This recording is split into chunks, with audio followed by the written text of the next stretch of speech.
बिस्मिल्लाहिर्रहमानिर्रहीम। अस्सलामु अलैकुम प्यारे दोस्तों, जब हजरत खिरकील की वफात हुई और बनी इसराइल की बादशाही मुल्क शाम में बिखर गई, हर एक ने गुमराही की राह अपनाई और तौरेत के हुक्म को भुला दिया। बुत परस्ती उनमें आम हो गई। इन मुशरिक बादशाहों में शहर बालवाक का बादशाह बड़ा बुत परस्त था।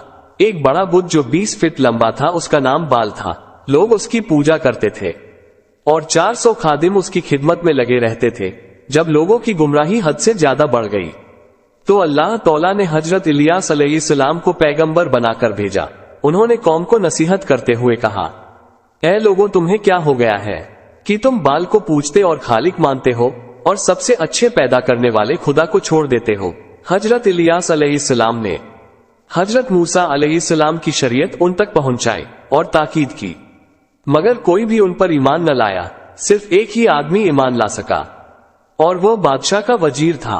जब बनी इसराइल को हजरत इलियास अलैहिस्सलाम की दावत की खबर मिली तो उनके सीने में हसद की आग भड़की और उन्होंने इरादा कर लिया कि हजरत इलियास अलैहिस्सलाम को जान से मार डालेंगे। हजरत इलियास अलैहिस्सलाम पहाड़ी में तशरीफ ले गए और पहाड़ों में 8 साल छिपे रहे। बालबक के बादशाह ने बहुत तलाश कराया, लेकिन खुदा तौला ने उनकी हिफाजत फरमाए। 7 बरस के बाद बादशाह का बेटा बहुत बीमार हुआ। तमाम हकीम उसके इलाज के लिए गए। बादशाह और कबीले ने बाल की पूजा भी की ताकि बेटा तंदुरुस्त हो जाए, लेकिन इसका कुछ भी असर न हुआ। इस पर बाल के पुजारियों ने बादशाह से कहा, बाल तुमसे नाराज है क्योंकि तुमने इलियास की तलाश छोड़ दी और उन्हें कत्ल न किया। जब तक इलियास जिंदा रहेगा बाल बात न करेगा। बादशाह ने कहा, बेटे के रोग की वजह से मेरा दिल उसी में फंसा हुआ है।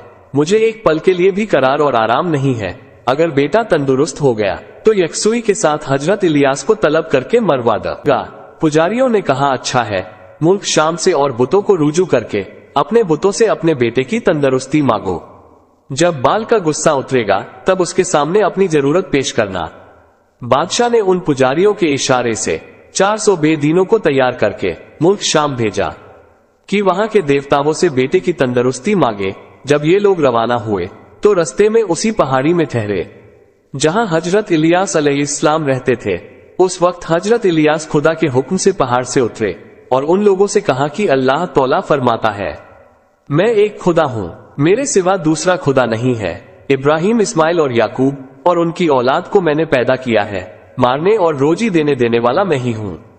ये तेरी बदबख्ती और जहालत है कि तू मेरा शरीक ठहराता है और बुतों से अपने बेटों की तंदुरुस्ती चाहता है। उसके हाथ में किसी तरह का नफा नुकसान नहीं है। कसम है मुझे अपने जलाल की, मैं तेरे बेटे को बहुत जल्द मार दूंगा और तेरा गम बढ़ाऊंगा। जब बादशाह के लोगों ने यह बात सुनी तो डर के मारे कांपने लगे। उनके दिल पर ऐसी हैबत छाई कि वे पागलों की तरह उल्टे अपने मुल्क को फिरे और हजरत इलियास का पैगाम बादशाह तक पहुंचाया। उस जालिम ने हजरत इलियास अलैहिस्सलाम के कत्ल के लिए कौम के 50 मशहूर आदमियों को भेजा, लेकिन अल्लाह ताला ने हजरत इलियास को बचा लिया और हजरत इलियास अलैहिस्सलाम की दुआ से 50 आदमी आसमानी आग से राख होकर रह गए। बादशाह ने ऐसे ही कई बार उनके कत्ल को आदमी भेजे और हर बार आसमानी आग से जलकर वे रह गए। फिर बादशाह ने एक बड़ा गिरोह तैयार करके वजीर को भेजा कि जिस तरह बन पड़े हजरत इलियास को पकड़ लाओ और उसके लिए जो चाल चलनी पड़े चलो। जब वे लोग हजरत इलियास अलैहिस्सलाम के पास पहुंचे तो हजरत इलियास अलैहिस्सलाम के पास खुदा का हुक्म आया, ए इलियास, तू बेझिझक उनके पास जा, तुझको कोई नुकसान न पहुंचेगा। हजरत इलियास उनके साथ बालबक पहुंचे। उस दिन बादशाह के बेटे का मर्ज बड़ी तेजी पर था। किसी को इसकी मजाल न हुई कि वह हजरत इलियास को छेड़ता। हजरत इलियास अलैहिस्सलाम हजरत अलसर की मां के घर उतरे। जब लोगों की नाफरमानी हद से ज्यादा बढ़ी और वे बुराई से बाज नहीं आए तो हजरत इलियास अलैहिस्सलाम बहुत रंजीदा हुए। खुदा ने कहा, ए इलियास, तंग दिल और रंजीदा क्यों होते हो? तू मेरा चुना हुआ बंदा है और मैं खुदा हूं, मांग मैं दूंगा। हजरत इलियास अलैहिस्सलाम ने कहा, अल्लाह ताला तेरी रहमत बहुत बड़ी है, मैं इस कौम का फिर मुंह नहीं देखना चाहता। खुदा तौला ने फरमाया, ए इलियास, यह क्या सवाल है जो तू करता है? मैं जमीन को तुझसे खाली न करूंगा।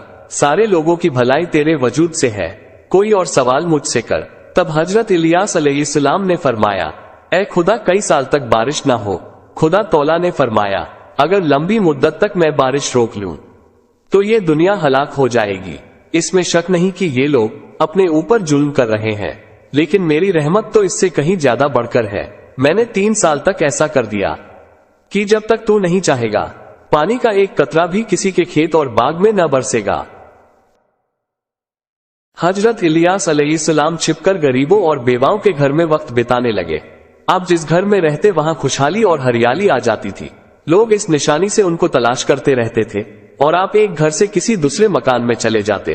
ایک بار حضرت الیاس کے گھر آئے تو ان کی ماں بہت بیمار تھی۔ آپ کی دعا سے بیماری دور ہوئی۔ حضرت الیاس علیہ السلام اب بوڑھے ہو چکے تھے۔ آپ نے لوگوں سے کہا، تم مدت سے اس بت کی پوجا میں لگے ہو، ان کو جنگل میں لے جاؤ اور پانی برسانے کی ان سے مانگ کرو۔ اگر یہ پانی برسا دے تو یہ سچے ہیں، نہیں تو تم ایک خدا اور اس کی رسالت پر ایمان لے آؤ۔ میں خدا سے دعا مانگ کر پانی برسا دوں گا۔ لوگوں نے بتوں سے گر گرا کر پانی مانگا، لیکن ایک قطرہ پانی نہ برسا۔ جب لوگ مایوس ہو گئے تو حضرت الیاس علیہ السلام نے دعا کی، بادل کا ایک ٹکڑا پیدا ہوا اور تھوڑی دیر میں وہ پھیل گیا۔ بارش شروع ہوئی، ملک پھر ہرا بھرا اور آباد ہو گیا۔ لیکن اس کے بعد بھی لوگ گمراہی سے باز نہ آئے اور اپنے وعدے سے پھر گئے۔ اس وقت حضرت الیاس علیہ السلام نے دعا کی، اے خدا مجھے اس قوم سے چھٹکارا دے۔ پھر آپ حضرت الیاس کے ساتھ پہاڑ پر تشریف لے گئے۔ وہاں ایک گھوڑا ظاہر ہوا۔ حضرت الیاس علیہ السلام اس پر سوار ہوئے اور حضرت الیاس کو اپنا خلیفہ مقرر کیا۔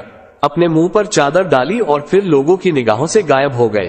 کہا جاتا ہے کہ 4 پیغمبر اب تک زندہ ہیں، حضرت عیسیٰ اور حضرت ادریس علیہ السلام تو آسمان میں، اور حضرت خضر اور حضرت الیاس علیہ السلام زمین میں۔